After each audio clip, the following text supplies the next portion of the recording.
بالحق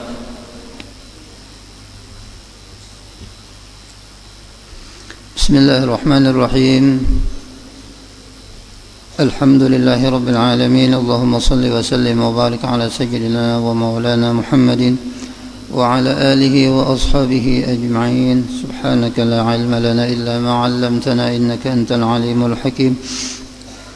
رب اشرح لي صدري ويسر لي أمري واحلل عقدة من لساني يفقه قولي. قال المؤلف رحمه الله تعالى ونفعنا به وبجميع علومه في الدارين آمين.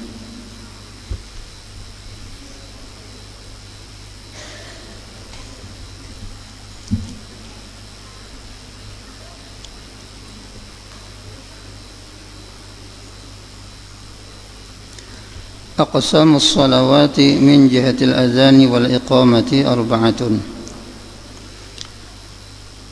الأول قسم يسن فيه الأذان والإقامة وهو المكتوبات الخمس والجمعة.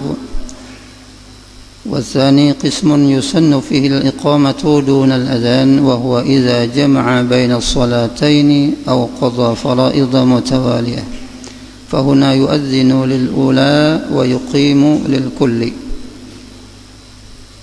الثالث قسم يسن فيه النداء دون الأذان والإقامة وهو في النوافل التي تشرع فيها الجماعة كالعيدين والخسوفين فيقول مثلا لصلاة العيد صلاة العيد رحمكم الله.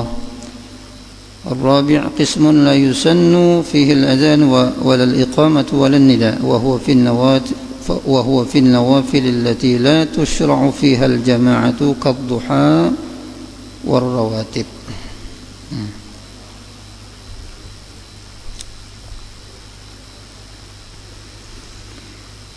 Salat terbagi menjadi 4 ditinjau daripada sisi azan dan iqamahnya. Jadi di antara sunat-sunat sebelum melaksanakan salat adalah azan dan iqamat.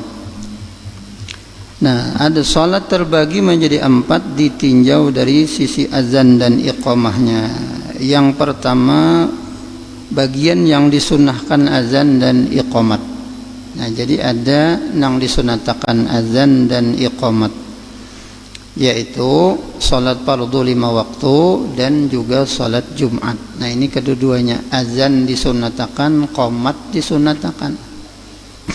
Yang kedua bagian yang disunahkan iqamat saja, qomat ya, tanpa disunatkan azan, yaitu ketika melakukan sholat jamak.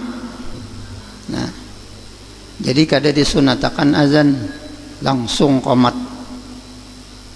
Ada jual jenturan banyak kita tamui lah orang nih sholat jamak tetap aja mengumandangkan azan padahal jamak adalah. Nah, padahal seharusnya itu kada disunatakan, ngarannya gin menjamak sudah. Ya kalau mengumpulkan antara zuhur dan asar nih karena alasan misalnya musafir dan sebagainya itu.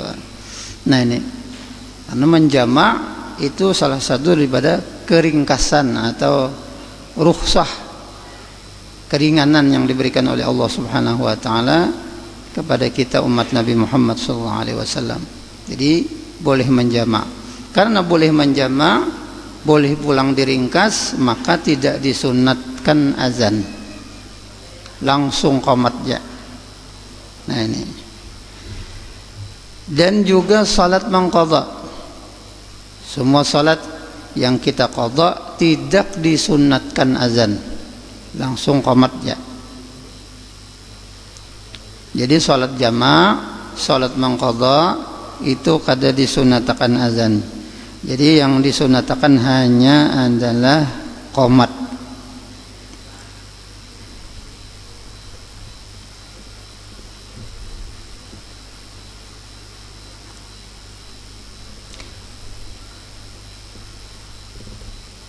Nah, kalau kita mengqadha beberapa salat secara terus menerus, Misalnya kita mengqadha beberapa salat di dalam satu waktu, ada misalnya kesempatan untuk mengqadha salat kelima waktunya, misalnya zuhur kita qadha, asar kita qadha, maghrib, isya sampai subuh.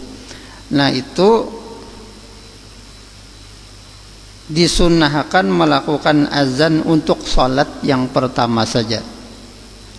Nah, misalnya kita melakukan salat mengqadha secara terus menerus, tetapi kalau untuk satu salat aja tidak perlu, tidak disunnahkan. Tapi kalau banyak tadilah beberapa salat yang dilaksanakan secara terus menerus, maka sunat melakukan azan untuk salat yang pertama saja. Nah, kemudian salat berikutnya hanya qomat. Nah, itu dilakukan setiap akan melakukan salat yang dijamak maupun yang diqadha. Maksudnya tadilah jamak dan diqadha. Kemudian bagian yang ketiga itu bagian yang disunahkan untuk mengajak jamaah, tetapi bukan dengan azan dan iqamah. Ada seruan, ada ajakan untuk memanggil atau menyeru jamaah untuk salat sunat. Misalnya apa? Salat-salat yang dianjurkan untuk menyeru, tapi bukan azan dan bukan pula iqamah, yaitu salat-salat sunat yang dianjurkan berjamaah, seperti salat 2 hari raya, salat 2 gerhana matahari dan bulan. Nah, itu sunat diserukan, bukan qomat, bukan. Jadi cuma untuk menyeru untuk melaksanakan salat berjamaah. Contoh misalnya salat tarawih umpamanya lah, nah, itu disunahkan berjamaah juga. Jadi perlu juga diserukan untuk ajakan melaksanakan salat tarawih. Salat jami'ah, salat tarawih rahimakumullah. Nah, itu bagian daripada seruan. Nah, itu. Nah, ini sunnah juga. Hukumnya sunnah, tapi bukan azan, bukan juga qomat. Namanya seruan untuk melaksanakan salat sunat yang disunnahkan untuk berjamaah. Hari raya umpamanya, apa misalnya seruannya, as-salata jami'ah, as-salata li'idil fitri rahimakumullah, as-salata la ilaha illallah Muhammadur Rasulullah sallallahu alaihi wasallam. Nah, itu contoh seruan untuk salat hari raya. Salat gerhana demikian juga. Atau salat kifayah misalnya. Salat kifayah. Nah, salat kifayah apa misalnya seruannya?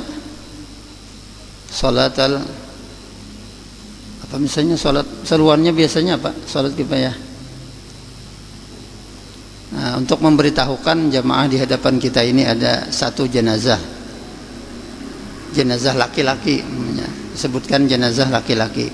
Kalau perlu bang disebutkan namanya, ya Allah. Kalau disebutkan namanya sebagai pelengkap aja. Yang penting disebutkan laki-laki atau perempuan, 1 orang atau 2 orang atau beberapa orang. Itu untuk apa ngarannya tuh, mengganti-ganti atau menjamak misalnya, mengganti dhamirnya. Karena niatnya kan untuk 1 orang lain, untuk orang perempuan lain, yang laki-laki lain.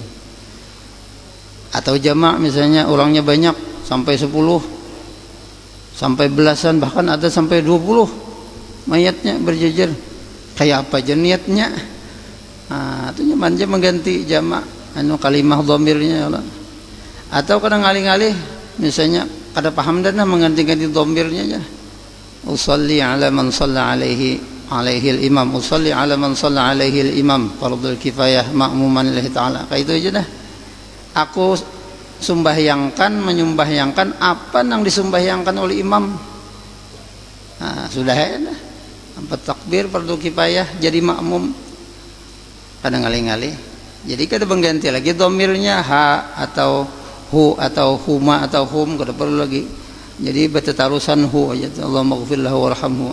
Nah, itu. Kalau kita misalnya kada dapat ngalih, nah, ya ada kasus kan, karena di kampung lah banyak nang awam kada bisa mengganti domir niat itulah, nang huwa atau huma, hum itu kada kawa, maghfir lahu atau lahum lahuma itu kada bisa sidin. Jadi pas hendak menyembah yang akan ada orang berdua, nah lalu protes saya, jadi nih nang kada bisa nih, kebiasaan artinya sikong aja mendua ini kada bisa niatnya. Nah jadi si imam hendak mangkat takbir kada jadi, mana aja sidin, tunggu likungan aja, kada bisa aku niatnya. Dan hal ini diamini oleh jamaah nang lain, sama tiada kada bisa juga. Iya, pada bisa kami artinya nyembahyangkan dua sekaligus nih. Nah, terpaksa imam mengalah. Ayo aja kita, imam bagian dua kali diolah. Jadi seikong dulu, kemudian berikutnya lagi. Nah, ini gara-gara apa? Gara-gara kada bisa mengganti domir. Nah, kada tahu, kada bisa karena awam tadi. Nah, dua kali jadinya semestinya kawas sekali aja tuh lah. Jadi dua kali. Nah, itu karena ketidaktahuan, karena keawaman tadi.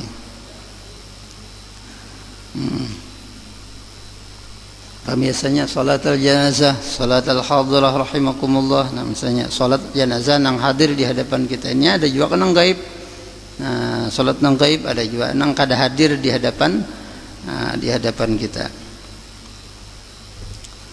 Kemudian yang nomor 4, bagian yang tidak disunnahkan untuk melakukan azan, kada disunatakan juga iqamat, dan kada disunatakan juga untuk menyeru untuk salat berjamaah.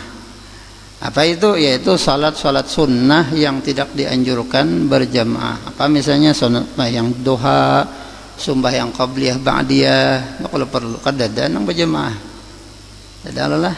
Nah, ada aja terdapat sembahyang duha di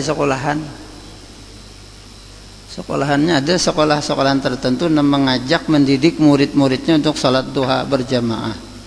Nah itu untuk mendidik aja, untuk melajari, membiasakan salat duha, jadi diadakanlah berjamaah.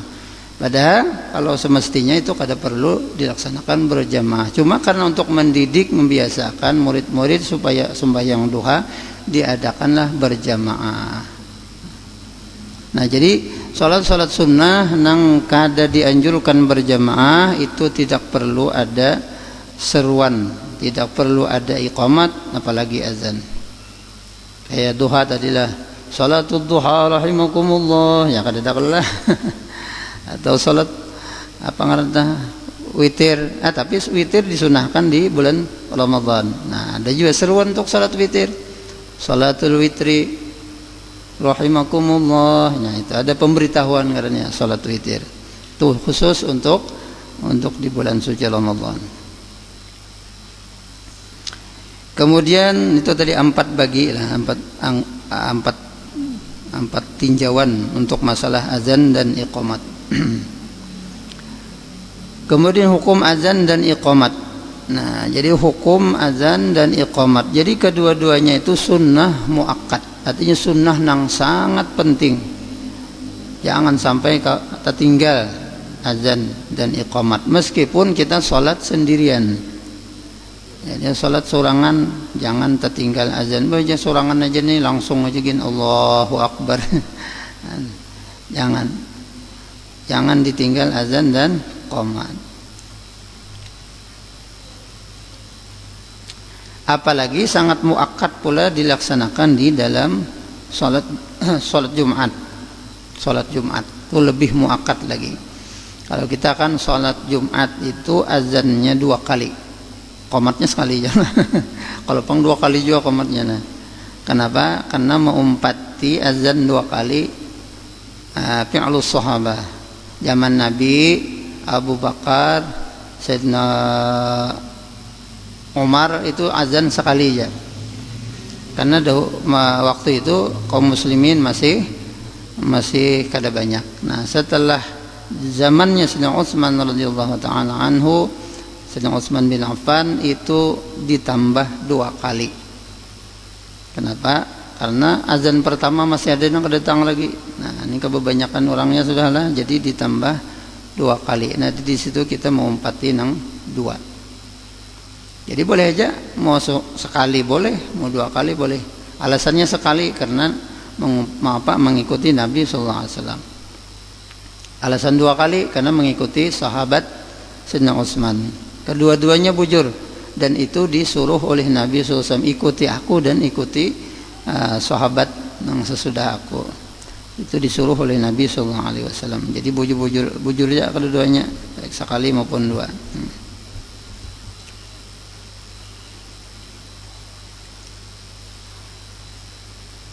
Kemudian ada juga pendapat yang mengatakan bahwasanya azan pada waktu sholat Jumat itu hukumnya fardu kifayah. Tinggi lagi daripada sunat muakkad lah. Fardu kifayah azan Jumat. Bila kada ada azan Jumatnya berarti berdosa sekampungan. Karena fardu kifayah. Jadi lebih tinggi lagi kedudukannya azan di waktu sholat Jumat. Ini fardu kifayah.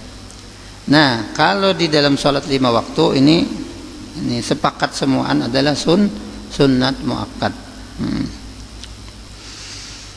Kemudian syarat sah azan dan iqamat itu ada 6. Jadi syarat-syarat sahnya azan dan iqamat itu ada 6. Jadi bubuhan muazin, bubuhan bilal ini harus tahu syarat-syarat azan dan iqamat itu. Yang pertama, kalimat-kalimat azan atau iqamat itu harus diucapkan mualat, artinya terus menerus, jangan sampai ada tahalat. Kalau misalnya Mbah Tuntung Allahu Akbar, Allahu Akbar, Allahu Akbar, Allahu Akbar, batal misalnya lalu berwudu, nah ditinggalakannya. Nah ini itu kada mualat ngarannya bantara. Jadi kada apa-apa lah, orang nang kada berwudu boleh aja. Nah, boleh aja azan. Yang kedua, tertib bersusun sebagaimana nang sudah disepakati para ulama susunannya, bagaimana yang datang daripada Nabi Sallallahu Alaihi Wasallam azan. Yang ketiga, syaratnya masuk waktu. Jadi kada sah azan itu belum waktu, kecuali azan yang membangunkan orang untuk salat malam sebelum subuh misalnya. Nah, azan pertama biasanya di tempat kita kada ada jam 4 misalnya azan. Nah itu azan pertama itu untuk membangunkan persiapan sholat subuh. Nah bisa juga untuk membangunkan untuk sholat tahajud. Bagus juga lah lamun ada nang kayak itu. Nah, jadi bangunan orang namun kayak kita sini azan jam 4 dini hari itu ada nang protes beluman lagi subuh ya. Nah padahal ada itu di tempat-tempat tertentu, daerah-daerah tertentu nang azan itu jam itu untuk membangunkan persiapan sholat subuh dan terutama untuk qiyamul lail, sembahyang tahajud. Nah, jadi wajib syaratnya masuk waktu, kecuali dalam satu sholat saja yang boleh melakukan azan dan iqamat sebelum masuknya waktu, yaitu azan pertama untuk sholat subuh. Nah, jadi sholat subuh itu 2 kali juga sebagaimana sholat Jumat 2 kali. Nah ini waktunya 2 kali inilah untuk melantunkan azan subuh itu mulai setelah tengah malam. Jadi mulai jam 1 jam 2 itu azan sudah. Nah, untuk persiapan subuh. Nah, nyatanya untuk qiyamul lail adalah. Namun yang paling utama dilakukan ketika sudah masuk waktu sahur. Biasanya orang makan sahur pada kita ini aja jam 4 lah, jam 4 setengah 5. Nah, masih sempat ya kalau belum subuh.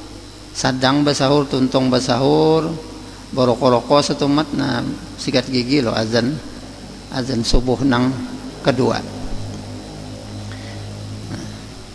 Bagus juga lah lamun dituruti nah kayaknya, cuma harus dulu harus koordinasi lawan masyarakat sekitar. Misalnya di komplek tuh nyaman aja atur RT-nya misalnya di situ dilanggar atau apa masjid di kompleks itu. Nah, kita lah 2 kali lah aja subuh nih azan. Mulai subuh nih lah aja. Azan pertama jam 4 subuh, azan yang kedua ya nang jam subuh nang jam 5 tadi. Itu harus kesepakatan. Lamun kada kesepakatan kena timbul daur jadinya. Timbul nang bila di kerubut tibuhannya kena. Apa itu aja bila itu aja. Diampi hibuannya kena. Jadi waktunya subuh tadilah mulai setelah tengah malam, lewat tengah malam sekali azan, kemudian azan yang kedua waktu subuh nang sampai. Kemudian mengenai azan pertama sholat Jumat itu masih diperselisihkan di antara para ulama. Nah, menurut pendapat nang mu'tamad, pendapat nang kuat, azan pertama dalam sholat Jumat itu dilakukan setelah masuk waktu. Nah, ini pendapat yang terkuat nang mu'tamad. Jadi begitu masuk waktu pertama langsung azan pertama. Azan kedua nyata ya sudah masuk bana sudah. Ya kalau azan kedua itu pas khatib di atas mimbar sudah azan kedua.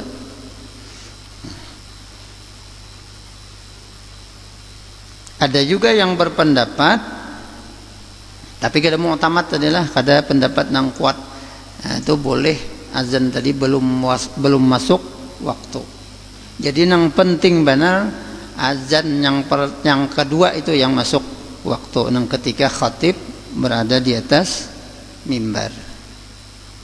Nah, tapi yang paling bagus tadi pendapat yang mu'tamad yang kita ambil, yang kuat, yaitu azan pertama salat Jumat sudah masuk waktu zuhur.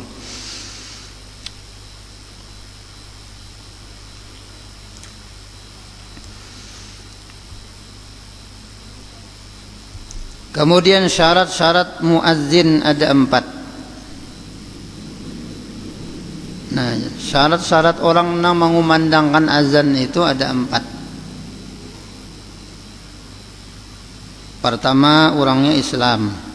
Maka tidak sah jika yang melakukan azan itu adalah orang kafir atau orang yang murtad. Banyak aja kalau orang kafir yang bisa lapas azan itu banyak. Apalagi orang murtadnya pernah Islam, jadi tahu hafal kalimat azan. Tahu orang itu murtad, nah, maka kada sah azan dan qomatnya. Yang kedua, syarat muazzin itu orangnya tamyiz. Maka tidak sah jika yang melakukan azan itu orangnya belum tamyiz, seperti anak kecil yang belum tamyiz juga kita parak balik cuman belum lagi balik, tapi sudah bakal sudah bisa membedakan, sudah antara yang baik buruk, makan sorangan, bahkan bisa berwudu, bisa mengaji segala macam, bahkan bisa azan tadi. Nah, suara bagus misalnya, bujur bacaannya, nah boleh meskipun belum balik, boleh si anak itu tadi mengumandangkan azan dan qomat. Nah, kalau bang misalnya, baik nang tuha aja. Nah, jadi kan anak nang belum balik tadi sudah boleh, sudah sah melakukan apa ngarannya tuh azan, mengumandangkan azan meskipun dia belum balik karena sudah tamyiz.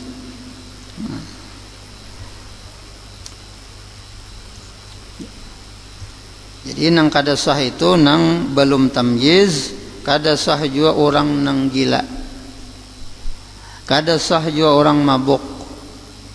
Orang gila kada sah mengumandangkan azan, orang mabuk pun kada sah juga meskipun bujur.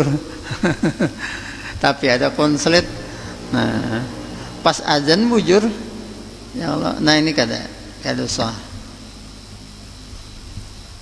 Atau orang mabuk maginnya Kemudian yang ketiga lagi, nah yang ketiga syarat muazzin itu laki-laki orangnya, maka tidak sah jika yang melakukan azan itu wanita. Bini-bini kada sah. Walaupun mentang-mentang suara bagus nyaring qari'ah nih lah, lalu azan nya, nah itu kada sah. Dan kada sah juga khunsa muskil. Khunsa ini jadi kita banci lah, orang yang mempunyai dua macam alat kelamin, lain yang bebanciran lain lah. Nah itu boleh aja, laki-laki sebenarnya, tapi nah, itu boleh aja karena lain khunsa ngarannya itu banciran benar aja. Ada sedikit ngarannya tuh ke sisi apa jurang tuh feminimnya. Cuma laki-laki sing periksaan aja nanya. Nah jadi boleh. Nang kada boleh itu adalah khunsa, banci nang bujur-bujur banci tadi. Berbeda dengan iqamah. Nah jadi kalau qamat bagi keduanya bini-bini maupun khunsa itu dia boleh atau sunnat melakukan iqamat untuk dirinya sendiri ataupun sholat jamaah untuk wanita-wanita. Nah jadi kalau bebinian juga sembahyang berjamaah, imamnya bebinian juga, maka disunnahkan juga qomat, nah untuk dirinya dan untuk jamaahnya.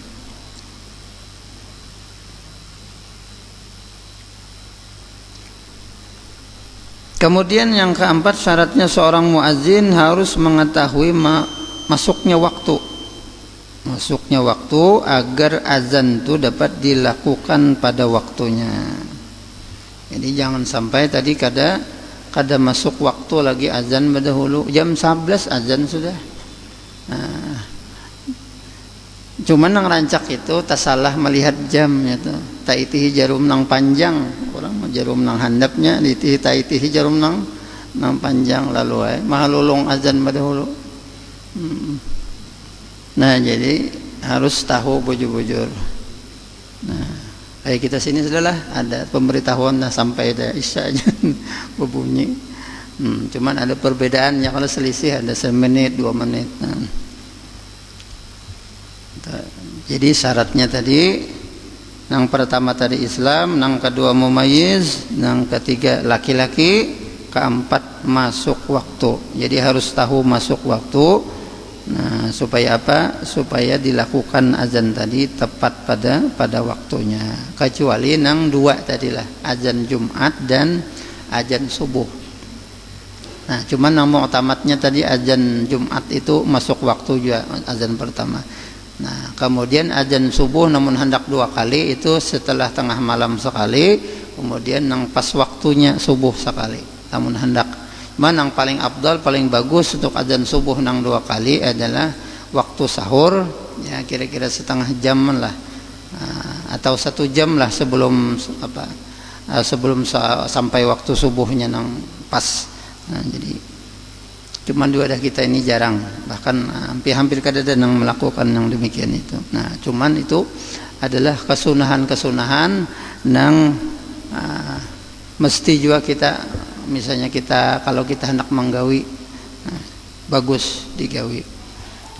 Kemudian kesunahan azan, wallahu subhanahu wa ta'ala alam. Mudah-mudahan apa yang kita baca ada manfaatnya. Mudah-mudahan Allah subhanahu wa ta'ala senantiasa memberikan taufik dan hidayah kepada kita, mengampuni segala dosa dan kesalahan kita zahir dan batin, menyelamatkan kita dunia dan akhirat, matikan kita dalam keadaan husnul khatimah, mengumpulkan kita bersama baginda Rasulullah sallallahu alaihi wasallam di dalam syurganya. Amin.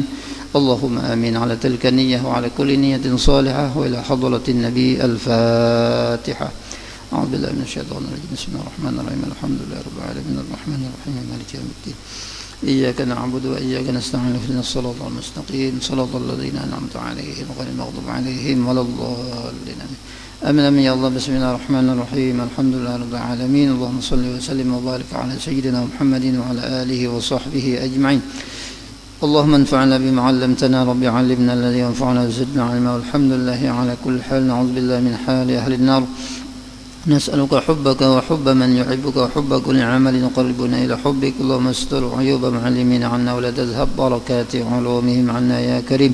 اللهم ارزقنا الإخلاص في طلب العلم وفي نشره وفي جميع الطاعات. سبحانك اللهم وبحمدك نشهد أن لا إله إلا أنت نستغفرك ونتوب إليك. وصلى الله على سيدنا محمد النبي الأمي وعلى آله وصحبه وسلم. الحمد لله رب العالمين. تقبل الله منكم.